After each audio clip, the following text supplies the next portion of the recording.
Hi everyone, welcome back to another Tuesday STEAM activity. My name is Jackie. I'm one of the Markham Public Library's digital literacy specialists. Today what we will be doing is water filter. So we are using a lot of water and a lot of energy now that we're at home, trying to be, stay at home as much as possible. That just means that we use more water, we use more electricity. So let's think about this. What are some times that you use water? Let's put on our thinking hat and think about this. We use water when we shower, when we brush our teeth. What else? When we cook and clean. And then we might use water to water our lawn, our plants. There's so many things that we use water. And sometimes when we use water turning from clean water to dirty water based on what we're doing. So today we are making a water filter so that it brings an awareness for us to know what our how much water we're using and how we can turn from waste and dirty water back into clean water. Obviously, the water filter that we're using today, that we're making today, the water that comes out is not safe to drink, but your indoor plants or outdoor plants will love them. So let's get started. What we will need is a water bottle. If you have a 2-liter water bottle, that would be great, but right now I don't, so just like a regular plastic bottle is fine. And then you need filter items, a lot of filter items. So what are those filter items? Napkins, it's one. Fabric, if you have like old socks, old bandana or old clothing pieces, those are great filter items. So I have some here, and then some cotton pads or cotton balls, and then I should have a coffee filter. Yes, and then you need some coffee filters. If you don't have coffee filters, you can totally use tissues, napkins, anything that can kind of let water go through. Those are really useful. And then you get some of the bigger items. So if you have sand at home, some gravel, if your grown-ups has indoor plants, you can totally use and ask them if you can use sand. Sand's a really good one. So right here I have some rocks that I'll be using. They're not the small kinds, they are kind of big, but keep in mind that in a filter, a water filter, big item catches big things, and a finer material catches the finer things in the water that sometimes we cannot see. So I have some rocks. For you can get sand, rocks, and then I have some big pieces of cork, like this. The best items to have, which I don't have, is charcoal, like activated charcoal that are quite small, because activated charcoal actually uses its particles to attract the smaller and finer impurities that we don't see with our eyes. They use their own electricity particles to attract the impurities that we can't see in water. That's why they are actually used in many water filtration that are in kitchens. So if you have a water filters at home, the ones where you just automatically turn on the tap and it comes out as drinking water or like filter water, they mostly have activated charcoals inside. All right, let's get started. So what you're gonna do is you're going to ask a grown up to help you with this, but you're gonna take your water bottle and you're gonna cut it in half. Okay, so you can use a knife. If you have a knife at home, I'm just going to use a scissor because I made a slit already. So go ahead and ask a adult or grown up to help you with this part if you have an older sister, older brother. So go ahead and carefully cut the bottle in half.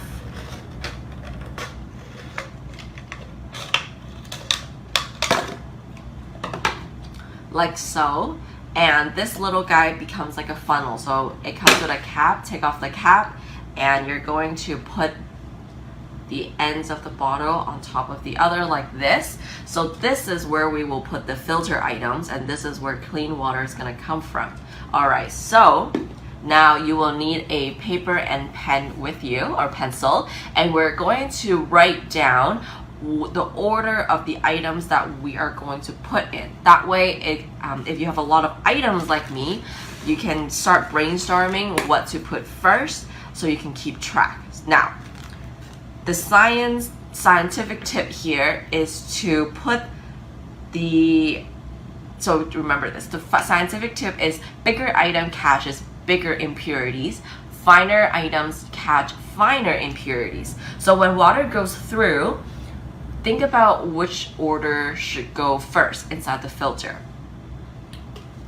It kind of makes sense to put in the finest materials at the bottom and have the bigger items at the top of the filter to catch us bigger impurities, right? Because when water goes through, say your dirty water has cereals or oatmeal inside, the bigger filter will catches those, and then as the water goes through, the smaller impurities that we can't see with our eyes, they will be trapped by the smaller items when they're near the end of the filter, right?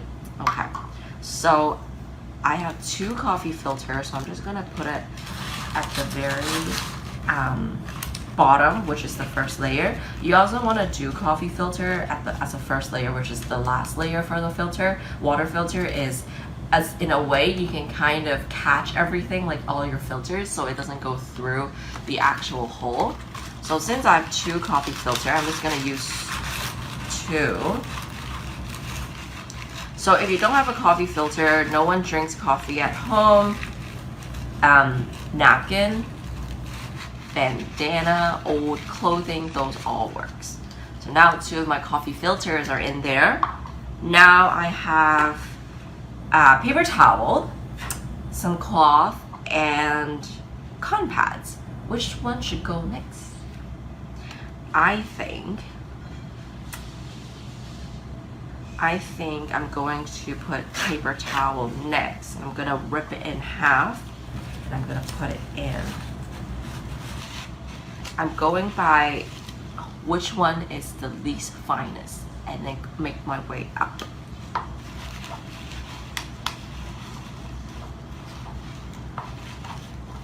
So 2 of my paper towels are now inside. Now I have cloth and cotton pads. Which one should go next? Let's see. I'm gonna do cotton pads. And you can, so if you have cotton balls, you can actually fluff it out, or you can put the whole thing in. I'm just gonna like lightly tug it so I have more surface area to work with, but you don't have to if you want. So I'm gonna put this in. The only reason why I'm doing cotton pads next is because I feel like the cotton pads actually have a lot of cottons woven in, and I can't really see through it, whereas my fabric, you can actually see the holes. So it really depends on what type of fabric you have. If you have really thick fabric that has a lot of stitches in, whereas you can't really see through it, maybe it's a lot finer than mine, so you can definitely put it earlier. But for me, because the scrap fabrics, I can see holes in them, so I'm just going to use cotton pads next. So just gonna tuck them in. Alright, I have 4, but you can use however much you have at home or how little you want. Okay.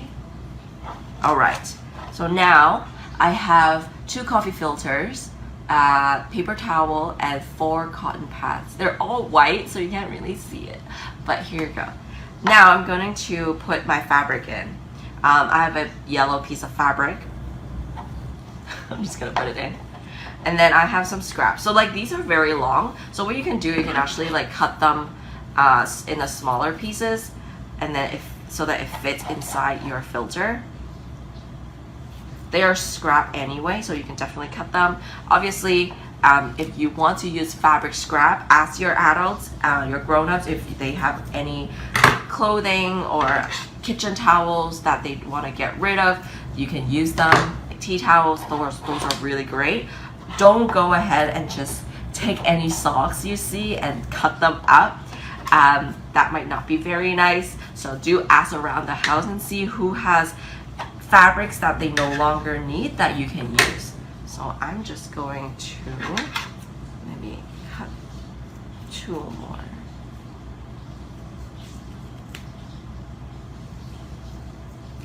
If you're not allowed to use scissors at home, please be careful. Ask a grown-up to help you with this part. All right, so now I have all these filters and fabrics on. Now I'm gonna put in the big parts. So cork and stone, which one is less fine, right? Because we always want the biggest pieces item to be on top of the filter. I think cork, they're actually both very big in size. So I'm just gonna put cork in first. I might not actually be able to use all of them because my bottle is quite small. Okay, and then rocks on top. So if you have sand, activated choco, you can put that in, but since I don't, like this. Oh, there we go, rocks. Now you're going to put your filter here on top of your cut bottle, and you're gonna put it aside, because now what we need to do is we're gonna make the dirty water. We're going to stimulate real life here. So put on a thinking cap and think about what things you usually use with water. We shower with water, we wash your hands with water with soap. Now that we're always washing our hands with soap, there's a lot of dirty soap water in our sink. If you drink tea or coffee, there's tea and coffee bits in our water. If you cook and you clean with water at the end, then you have oil residue inside water as well. So we're gonna stimulate that. So what we have here, you need a jar of water, clean and clear water. You could use a cup, a jar, a plastic cup, whatever you have. So I have a cup here. I have some hand soap. We're gonna stimulate real life. So hand soap, a giant bottle of oil. We're going to use a little bit of this to mimic that we are cooking at home. A little bit of coffee inside because I drink coffee, so I'm just gonna put that in there as well. And because I love eating oatmeals, I'm gonna put a little bit of oatmeals in there to mimic. So this is the part where you need to ask your grown-ups how much liquid impurities you can use to make your dirty water. For me, I'm just gonna put like a pump or 2 inside the water. Okay, and we're gonna stir this later on. I forgot my stir stick. I'm just gonna use scissors. And then I'm gonna dump my coffee inside. Hopefully you guys can see. Making a mess here. That's okay. So now my clean water is not so clean anymore. If you have soil at home, like indoor soil, go ahead and do that and use that. And you know what? The whole time we were cutting on our table, you can even take the scrap from the table, like the fabric, put it in. Because those can make dirty water. Nice. Now, where was I? Finish the soap. I'm gonna put it away. Finish my coffee. Put that away. Some cooking oil. So now you might want to ask your grown-up how much you can use. You don't want to use a lot because we don't want to be wasteful. We want to able to stimulate real life so that we learn, but also not be wasteful as well. Just 1-2 seconds of oil. And once you put in the oil in your dirty water, you can already see the oil droplets surfacing because water and oil do not mix. I don't know if you can see that, but you see the little oil bubbles on top? Yes. Lastly, we're going to take a little bit of oatmeals to mimic our food crumbs. I'm just going to get a little bit of crumbs. Ooh, okay. Put that away. Now you have dirty water. Ugh, disgusting. Actually, I don't even need to stir it. But you can if you want. I'm gonna wash this. Just stir it up.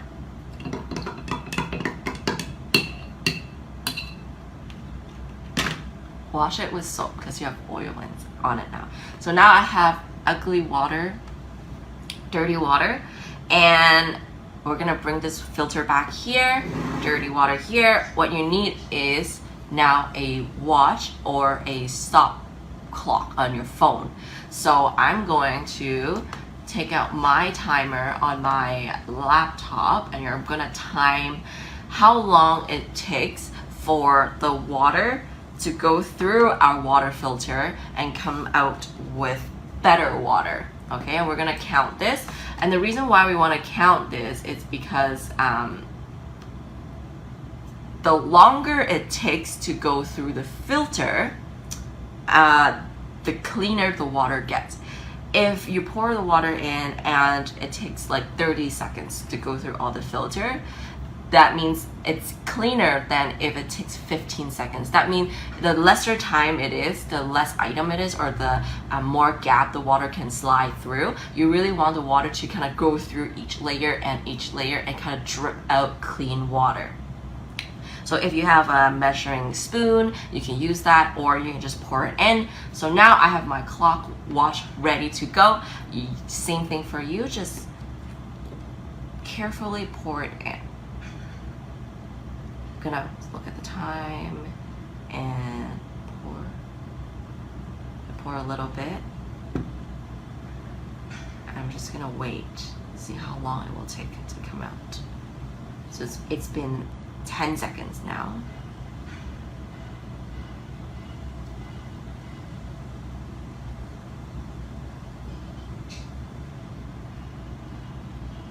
Maybe the water got absorbed by paper towel. Right, we have paper towel inside. All right, let's put more in.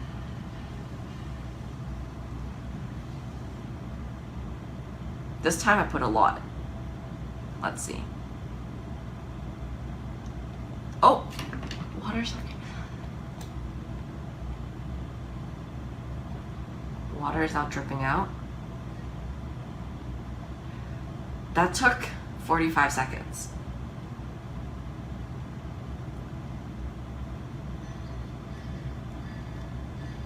Now we're going to put more water in and see.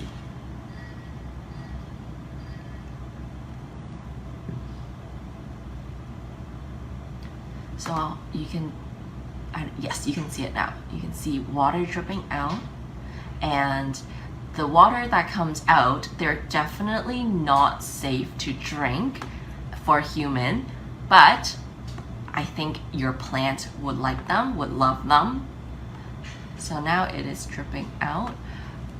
You can put it aside and see, or you can continue to put this down and see what happens. So let's do one more round. So be careful not to over pour, and then your water will just flood out. Don't do that. Be patient with it. So now water is just coming out now. And yeah, so once you're done experimenting from dirty water to cleaner water, don't recommend you to pour it inside your drinking water, but you can definitely give it to indoor plants, because indoor plants like cleaner and filter water, so you can definitely give that a try. And that's it for today's STEAM activity. I hope you learned a lot about our water system and how now that we're using a lot more energy and resources like water, we need to be more cautious of where those dirty water are going and how we can save water and ultimately save and use less water and clean the water that we have used. And that's it. I hope to see you guys next week again. Next Tuesday, we have our weekly Tuesday STEAM activity. And until then, we will see you next time. Bye.